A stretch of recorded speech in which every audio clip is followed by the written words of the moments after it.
പരാതി കിട്ടിക്കഴിഞ്ഞാൽ നിങ്ങൾ നിയമപരമായി ആ പരാതി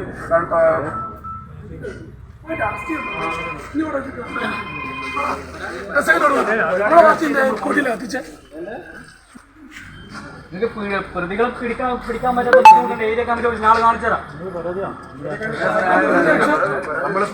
എല്ലാത്തിനും പരാതി കിട്ടി.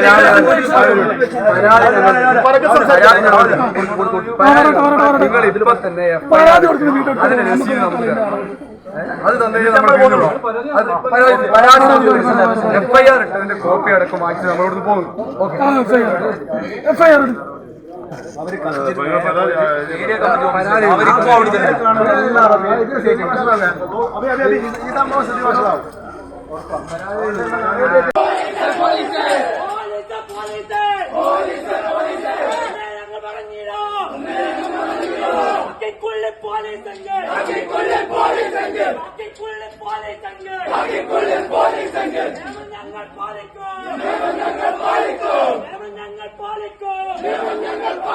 CPM കഴിഞ്ഞ കുറച്ച് ദിവസങ്ങളായി വ്യാപകമായ രീതിയിൽ അവിടെ അക്രമങ്ങൾ അയച്ചുവിടുകയാണ്.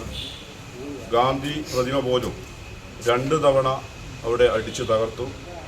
നിരവധി വിഷയങ്ങൾ അതുമായി ബന്ധപ്പെട്ട് CPMന്റെ ഭാഗത്തുനിന്ന് കലാപങ്ങളും അക്രമങ്ങളും തുടർച്ചയായി അവിടെ നടക്കുകയാണ്. പക്ഷേ ഇവിടെ പാനൂര് മറ്റൊരു തരത്തിലുള്ള സംഘർഷങ്ങളോ മറ്റ് വിഷയങ്ങളോ ഇല്ല. അവിടെ മലപ്പട്ടത്ത് നടക്കുന്ന ഒരു വിഷയവുമായി ബന്ധപ്പെട്ട് ജില്ലയിൽ മുഴുവൻ വ്യാപകമായ അക്രമം അയച്ചുവിടുന്ന രീതിയിലേക്കാണ് CPMന്റെ പോക്ക്.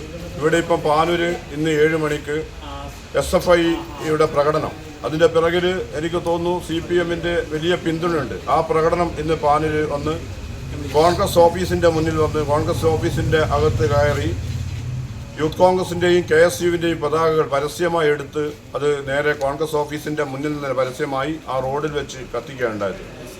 പോലീസ് അവിടെ ഉണ്ടായിരുന്നു, പോലീസിൻ്റെ സാന്നിധ്യത്തിലാണ്. പ്രതികൾ ആരാണെന്ന് പോലീസിനറിയാം.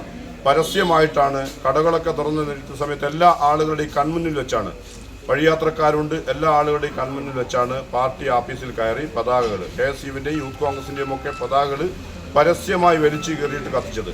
അപ്പോൾ അത്രമാത്രം പിന്തുണയോടുകൂടി ഒരു ഭാഗത്ത് CPM ജില്ലയിൽ മുഴുവൻ നടത്തുന്ന അക്രമങ്ങളും അഴിഞ്ഞാട്ടങ്ങളും കലാപങ്ങൾക്കും ഇവിടെയും ആ രീതിയിൽ പരസ്യ പിന്തുണ കൊടുത്തുകൊണ്ടാണ് KSUവിൻ്റെയും യൂത്ത് കോൺഗ്രസിൻ്റെയും പതാകകൾ പരസ്യമായി കത്തിച്ചത്.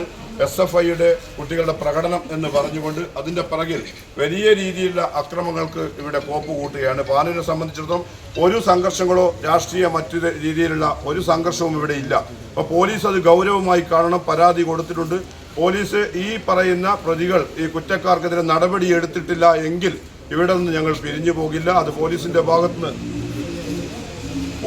ഭാഗത്ത് കർശനമായ നടപടിയും FIR ഇട്ട് അതിന് കേസെടുക്കണം എന്നാണ് ഞങ്ങൾക്ക് പറയാനുള്ളത്. അത് നമ്മളത് നോക്കും. പോലീസിൻ്റെ ഭാഗത്തുനിന്ന് എന്ത് നടപടിയാണ് ഉണ്ടാകുന്നതെന്നനുസരിച്ചായിരിക്കും ഞങ്ങളുടെ തുടർ പ്രവർത്തനങ്ങൾ. അത് പോലീസ് ഗൗരവമായി കാണണമെന്നാണ് ഞങ്ങൾക്ക് സൂചിപ്പിക്കുന്നത്. +2 കഴിഞ്ഞു, ഇനി എന്ത്? മാസം 1 ലക്ഷം രൂപ സ്റ്റൈഫൻഡോട് കൂടെ സൗജന്യമായി നഴ്സിംഗ് പഠിച്ചാലോ? അതും ജർമ്മനിയിൽ. +2 ഏത് ഗ്രൂപ്പ് പഠിച്ചവർക്കും ഇനി പഠിക്കാം, പറക്കാം. കൂടുതൽ വിവരങ്ങൾക്ക് യൂറോലീപ് immigration consultancy, German language institute, Kannur, Thrissur and Kollam. Phone 7356 958 784 9400 100 499.